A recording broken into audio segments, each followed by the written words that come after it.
Hola a todos. ¿Alguna vez os habéis parado a pensar en cómo un gigante industrial, una nación que fue la fábrica del mundo, puede desvanecerse?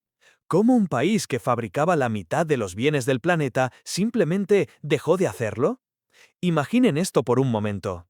Hubo un tiempo en que Estados Unidos era el coloso de la manufactura. Fabricaban el 50% de los productos del mundo. Suministraron la mayor parte del material para dos guerras mundiales. Uno de cada tres empleos en el país estaba en una fábrica. Era una época dorada. Los trabajadores de esas fábricas crearon una clase media fuerte y próspera. Las ciudades florecían. E incluso las grandes corporaciones veían su éxito a largo plazo. Pero en algún punto del camino todo cambió. Dejaron de ser ese coloso. La producción se trasladó al extranjero. Ciudades enteras se vaciaron. Y la clase media ha estado luchando por sobrevivir desde entonces. Pensad que hoy, en 2025, solo el 8% de los empleos estadounidenses están en la manufactura. La industria manufacturera americana está muerta y se ha convertido en uno de los mayores debates del país. Se habla mucho de traer de vuelta los empleos, de reconstruir la clase media, como si pudiéramos simplemente rebobinar la historia. Se toman medidas desesperadas para intentarlo. Pero de lo que nadie habla es del por qué. ¿Por qué se fue la industria en primer lugar? ¿Qué cadena de acontecimientos nos llevó a convertirnos en una economía basada en servicios? Esa, amigos míos, es la historia que quiero contaros hoy, porque pasar de ser un país que construye cosas a un país que las compra no fue una casualidad, fue una serie de eventos que provocaron ese cambio radical. Para entender cómo todo se torció, tenemos que viajar 150 años atrás, cuando Estados Unidos comenzaba su ascenso para convertirse en la potencia industrial del mundo. Nuestra historia empieza en la década de 1880. Estados Unidos superó a Gran Bretaña como el mayor fabricante del mundo, produciendo el 24% de los bienes manufacturados a nivel global. Para 1900 ya era un gigante industrial. Esto se debía en parte a su escala, un país vasto, lleno de recursos naturales, con una infraestructura ferroviaria que permitía transportar mercancías de costa a costa y con altos aranceles que protegían su industria de la competencia extranjera. A medida que avanzaba el siglo XX, aprendieron a ser increíblemente eficientes. Henry Ford revolucionó todo con su línea de montaje, reduciendo el tiempo de producción de un coche modelo T de 12 horas a solo 93 minutos. Este modelo se convirtió en el estándar para la fabricación moderna, permitiendo la producción en masa y abaratando los costes. Tenían la capacidad de escalar su producción y la primera gran prueba llegó con la Primera Guerra Mundial. Se convirtieron en el mayor fabricante de suministros bélicos, vehículos, barcos, explosivos. Y cuando la guerra terminó, esas mismas fábricas pasaron sin problemas a producir radios, coches y electrodomésticos. A finales de los años 20 ya producían el 40% de los bienes manufacturados del mundo. Pero todos sabemos lo que vino después, la Gran Depresión. El desempleo se disparó y las fábricas redujeron su ritmo, pero la infraestructura seguía ahí, intacta, esperando su momento. Y ese momento llegó una década después. Nos situamos en 1940. El mundo está inmerso en la Segunda Guerra Mundial. Estados Unidos, al principio, se mantiene neutral, pero el presidente Franklin D. Roosevelt declara que América debe ser el arsenal de la democracia, suministrando material de guerra a las naciones aliadas. Y al igual que en la Primera Guerra, el país se moviliza. Fábricas de consumo como General Motors, Ford y Chrysler vuelven a producir tanques, aviones y jeeps. La productividad alcanza niveles nunca antes vistos. De media, fabricaban 6 o 7 barcos Liberty al día y un bombardero B-24 cada hora. Tras el bombardeo de Pearl Harbor en 1941, Estados Unidos entra en la guerra. Con los hombres en el frente, por primera vez en la historia, las mujeres, los afroamericanos y los inmigrantes llenan las líneas de montaje para mantener en marcha ese arsenal de la democracia.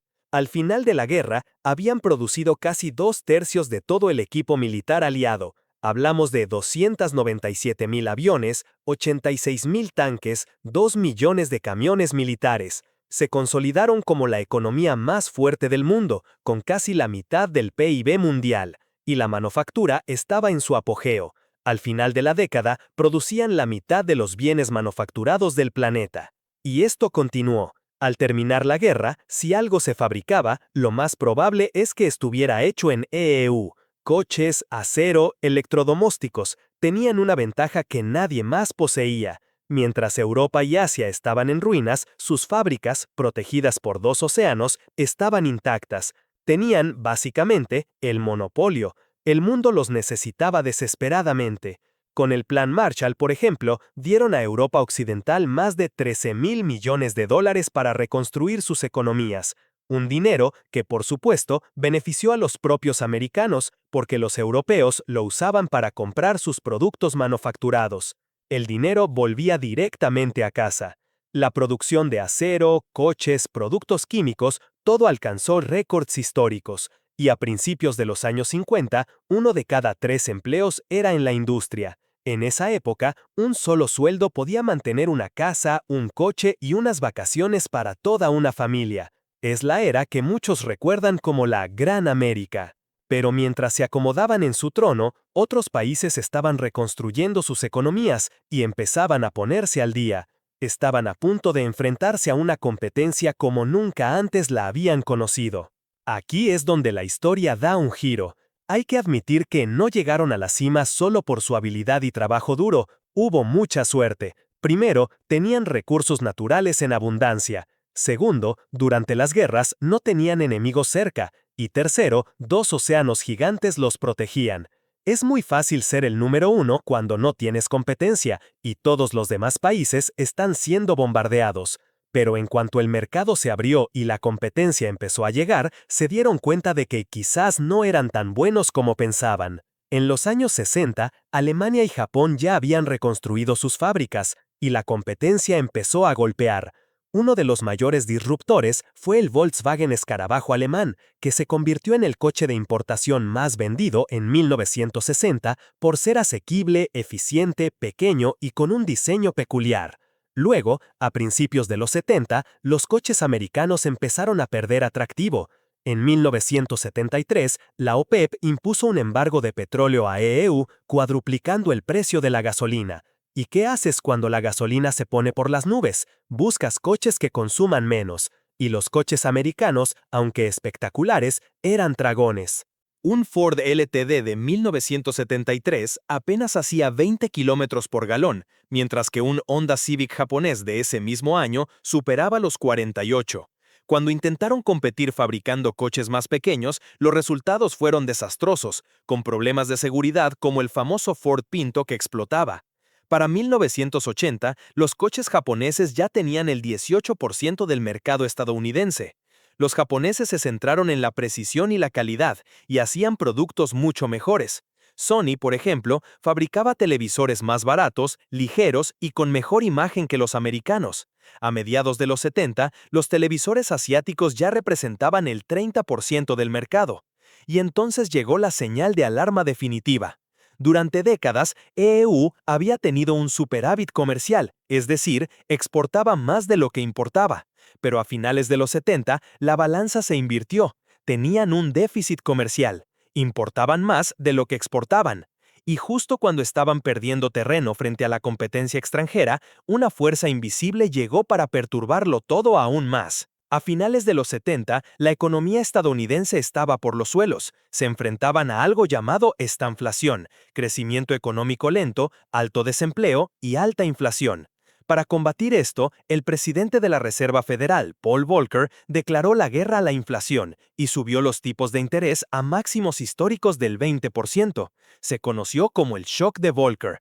Y funcionó. Tras una recesión, la inflación bajó. Sin embargo, tuvo una consecuencia no deseada. El dólar se convirtió en una inversión extranjera muy atractiva. Era el lugar más seguro para poner tu dinero. Al mismo tiempo, el presidente Ronald Reagan recortó impuestos y aumentó el gasto en defensa, lo que provocó que el gobierno tuviera un déficit enorme. ¿Y qué hicieron para cubrirlo? Empezaron a vender más bonos, atrayendo aún más inversión extranjera y fortaleciendo el dólar.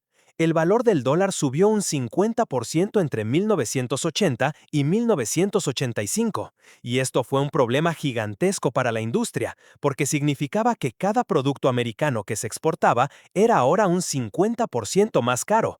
Se estaban quedando fuera del mercado por sus propios precios. Intentaron combatirlo en 1985 con el Acuerdo del Plaza para devaluar el dólar, pero ya era demasiado tarde. Las fábricas ya estaban cerrando. Y al mismo tiempo, los líderes empresariales cambiaron sus prioridades. Empezaron a volverse en contra de sus propios trabajadores en busca del beneficio a corto plazo. Durante décadas, las empresas se sentían responsables no solo de sus accionistas, sino también de sus trabajadores, clientes y comunidades. Pero en los 80, todo eso cambió. Y todo empezó con un hombre llamado Milton Friedman, que escribió un famoso artículo diciendo que la única responsabilidad social de una empresa es aumentar sus beneficios. Los trabajadores dejaron de ser vistos como socios en los que invertir y pasaron a ser un coste que debía ser recortado. Un hombre que llevó esta idea al extremo fue Jack Welch, el CEO de General Electric. Welch empezó a despedir trabajadores, cerrar fábricas y subcontratar la producción a países más baratos. Se ganó el apodo de Neutron Jack porque, como una bomba de neutrones, eliminaba a la gente pero dejaba los edificios en pie. Y aunque esto perjudicó a los trabajadores americanos, encantó a los accionistas, tal como Friedman había predicho. El precio de las acciones de General Electric se disparó. Con el tiempo, otras empresas siguieron su modelo. Nike se fue a China, IBM a Asia, Whirlpool a México, y esto hizo ricos a los directores ejecutivos. En 1965, un CEO medio ganaba 20 veces más que su trabajador. A finales de los 80, esa proporción se había disparado a 60-1. La desigualdad crecía y la clase media se quedaba atrás. Los propios americanos se estaban volviendo contra los americanos en nombre del beneficio. Y mientras, el gobierno les abría la puerta aún más. Seguro que todos habéis oído hablar del NAFTA, el Tratado de Libre Comercio con México y Canadá, firmado por Bill Clinton. Básicamente, las empresas americanas trasladaron sus fábricas al sur en busca de mano de obra más barata. Aunque fue Clinton quien lo firmó, la idea no fue suya. El concepto del libre comercio en Norteamérica empezó con uno de sus mayores defensores, Ronald Reagan. Él fue quien quiso un acuerdo norteamericano. Su primer paso fue en 1988, con un acuerdo de libre comercio con Canadá. Cuando su mandato terminó, su vicepresidente, George H.W. Bush, continuó las negociaciones con México. Llegaron a un acuerdo en diciembre de 1992, pero Bush no fue reelegido. Durante esas elecciones, un candidato independiente, Ross Perot, advirtió de lo que pasaría si se firmaba el NAFTA. Dijo, habrá un sonido gigante de succión yendo hacia el sur.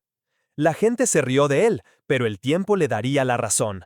Ganó Bill Clinton, un demócrata más moderado y proempresarial, y a los 11 meses de su presidencia, el NAFTA se convirtió en ley, a pesar de que su propio partido lo calificó de traición a la clase trabajadora. Y poco después se escuchó ese sonido de succión mientras millones de empleos industriales desaparecían hacia el sur. Pero justo cuando la industria americana estaba mal herida, ensangrentada y apenas en pie, China entró en escena para dar el golpe de gracia. Para entender cómo, hay que retroceder 50 años. China era un país pobre y aislado. Pero en 1978, bajo el liderazgo de Deng Xiaoping, todo empezó a cambiar. Se abrió al mundo, creando zonas económicas especiales que daban la bienvenida a la inversión extranjera con exenciones fiscales y menos restricciones. Ciudades enteras se especializaron, Shenzhen en electrónica, Wenzhou en calzado y ropa. Las empresas, obsesionadas solo con el beneficio, no pudieron resistirse a su mano de obra baratísima y su rapidísima producción. Avanzamos hasta el año 2000. Bill Clinton presiona al Congreso para establecer relaciones comerciales permanentes con China, creyendo que esto fomentaría la inversión y permitiría la entrada de China en la Organización Mundial del Comercio. Se aprobó, de nuevo, con la oposición de gran parte de su propio partido, y se convirtió en ley el 10 de octubre del 2000. Un año después, China entró en la OMC. Ese fue el golpe de gracia definitivo. Los economistas estiman que más de 3 millones de empleos estadounidenses se perdieron por el comercio con China, la mayoría en el sector manufacturero. En los años 50, el 33% de los empleos eran en fábricas. Hoy, en 2025, esa cifra es solo del 8%. ¿Y qué los reemplazó? Pues hoy en día, en lugar de fichar en una fábrica, más americanos fichan en un Walmart, un Starbucks o se conectan a una aplicación de gig economy. Viven en una economía de servicios, y los trabajos de servicios no crean una clase media fuerte como lo hicieron los trabajos industriales. En lugar de un salario digno, beneficios y estabilidad, la mayoría se encuentra con salarios bajos, sin beneficios y con poca estabilidad. Y aunque el PIB sigue creciendo, muchos sienten que corren en una cinta sin avanzar, siendo más productivos que nunca, pero sin que sus salarios lo reflejen. Pasaron de ser la fábrica del mundo a una economía de servicios, y la clase media se quedó por el camino. Vaya historia, ¿verdad? Empezaron como la fábrica del mundo, pero con el tiempo fueron superados por la competencia, remodelados por la cultura y deshechos por sus propias políticas. ¿Y qué hacemos con toda esta información? Si algo he aprendido al analizar estas historias económicas es que la realidad siempre es más compleja de lo que los políticos quieren hacernos creer. Yo no soy economista ni historiador, solo soy un comunicador que ha investigado a fondo y os presenta lo que ha aprendido. Y quiero terminar con 3 reflexiones. Primero, fueron los propios americanos quienes acabaron con su industria. Nos encanta señalar con el dedo y decir que fue por culpa de México o de China, pero lo que esta historia enseña es que fue un trabajo interno. Lo que realmente mató a la industria manufacturera americana fueron las políticas americanas, la codicia americana y el egoísmo americano. Nos encanta culpar a los demás, pero la verdad es que se lo hicieron a sí mismos. Segundo, un país unido siempre es más fuerte que un país dividido. Si os fijáis, lo que realmente los hundió no fue solo la competencia extranjera, sino cuando empezaron a enfrentarse entre ellos. La manufactura estaba en su apogeo cuando los americanos trabajaron juntos durante las guerras por un propósito común. Pero una vez que la unidad dio paso a la división, los cimientos empezaron a agrietarse. Esta no es solo una historia sobre fábricas, es una historia sobre la cultura. Y finalmente, la perspectiva lo es todo. Antes de dedicarme a esto, fui voluntario en Ecuador durante 2 años. Es un país precioso con gente maravillosa, pero esa experiencia fue un desafío. Nunca me sentí completamente seguro, vi a mucha gente sufrir y aprendí lo que significa vivir con una baja calidad de vida. Esa experiencia me dio perspectiva. Me enseñó cuánto damos por sentado en nuestros países. Tenemos seguridad, estabilidad, oportunidades. Y aunque a veces no lo parezca, aunque los medios de comunicación nos digan que todo se desmorona, en comparación con la mayor parte del mundo, seguimos viviendo increíblemente bien. Y si no me creéis, subid a un avión e id a un lugar mucho menos afortunado. Pasad un solo día allí y os daréis cuenta rápidamente de que, aunque nuestras sociedades no son perfectas, vivir en ellas sigue siendo un privilegio. Muchas gracias por vuestro tiempo. Analizar estas historias requiere una cantidad increíble de trabajo, así que si valoráis el esfuerzo, dadle a me gusta y suscribíos para más análisis como este. Nos vemos en el próximo.